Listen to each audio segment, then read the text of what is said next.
इस वीडियो ने अगर तेरे अंदर आग नहीं लगाई ना तो डिसलाइक मार के चैनल को छोड़ देना, पर अगर आग लगी ना तो चैनल को सब्सक्राइब करके ही जाना। So let's start the video. एक बंदे को उसकी कंपनी बेचने के बाद 1000 करोड़ मिला था। उसने वो सारा पैसा अलग अलग बिजनेस में लगा दिया और खुद रेंट से रहने लगा। कोई पागल ही कर सकता है ना ऐसा, क्योंकि कोई नॉर्मल इंसान होता तो गाड़ी बंगला खरीदने में ही बहुत सारा पैसा खर्च कर देता।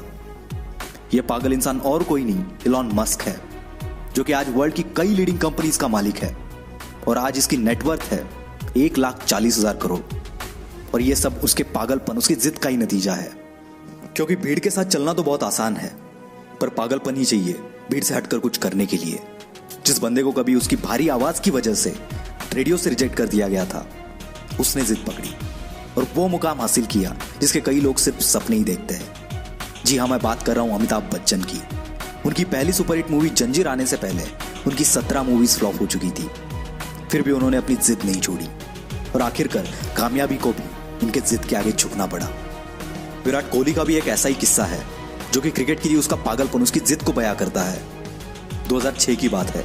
विराट कर्नाटका में रणजी खेल रहा था और पहले दिन 40 रन बनाकर वो नॉट आउट रहा। शाम को उनके घर से खबर आई कि उसके पापा की डेथ हो गई है।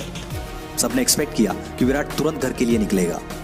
कोच ने तो यहां तक डिसाइड कर लिया था कि उसकी जगह पर और कौन खेलेगा, पर दूसरे दिन विराट बल्ला लेके स्पीच पे खड़ा था और इस हालात में उसने सेंचुरी लगाई और अपनी टीम को जिताकर ही वो अंतिम संस्कार के लिए निकल गया।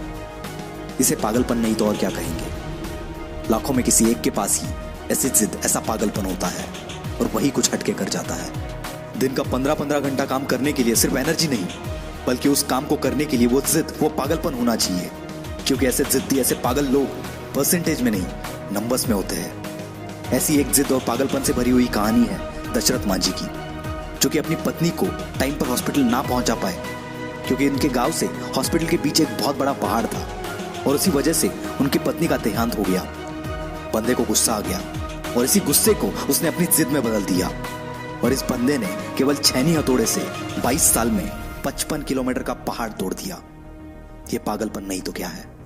ऐसी जिद तब पैदा होती है जब दिल टूटता है। कुछ लोग तो इसमें बिखर जाते हैं, पर जो इस दर्द को, इस गुस्से को जिद में बदल देता है, उस बंदे को रोकना नामुमकिन है। वो पागलपन ही है जब लोग ट्रिप्स प्लान कर रहे होते हैं और कोई बंदा अपना एम्पायर खड़ा करने के लिए प्लान्स बना रहा होता है। जब सब नौकरी ढूंढने के चक्कर में होते हैं, तब कोई पागल नौकरी देने की सोचता है और ऐसे ही पागल आगे जाके बिल गेट्स, स्टीव जॉब्स बनते हैं। ये पागल सक्सेस के लिए हमेशा भूखे होते हैं, ये कभी सेटिस्फाई नहीं होते। यही पागलपन, यही जिद, ये ना तो इन्हें सोने देती है और ना ही रुकने देती है। एक जिद्दी इंसान कभी भी शांत नहीं बैठेगा, 1000 बार फेल होगा वो, पर उसकी जिद, उसका पागलपन उसे और एक बार ट्राई करने पर मजबूर करेगा। और ये तब तक मजबूर करेगा जब तक सफलता इसके सामने घुटने ना टेक दे। और यही पागल इंसान, यही जिद्दी इंसान इतिहास बना देता है। यकीन नहीं आता तो हिस्ट्री उठाकर देख लो। भला कौन बंदा 1000 बार फेल होने के बाद भी कोशिश करना नहीं छोड़ता? कोई पागल ही ना। और उसी कारण ये पागल जिद्दी इंसान दुनिया को रोशन कर देता है। जी हाँ, मैं बात कर रहा हूं थॉमस अल्वा एडिसन की। 65 साल का एक बंदा जिसे ऑलरेडी 1000 बार रिजेक्ट कर दिया गया था, फिर भी उसने अपनी जिद नहीं छोड़ी और KFC जैसी होटल्स की चेन खड़ी कर दी।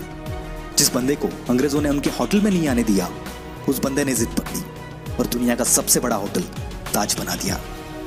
दोस्तों, ये एक जिद ही है जो एक नॉर्मल इंसान को एबनॉर्मल बनाती है और फिर ये एबनॉर्मल लोग ऐसा कुछ कर जाते हैं जिसके बारे में नॉर्मल लोग सोचने से भी डरते हैं। इसलिए आपको जो भी अच्छा लगता है, जो भी आप करना चाहते हो, पागल बन जाओ उसके लिए और जान लगा दो उसे हासिल करने के लिए।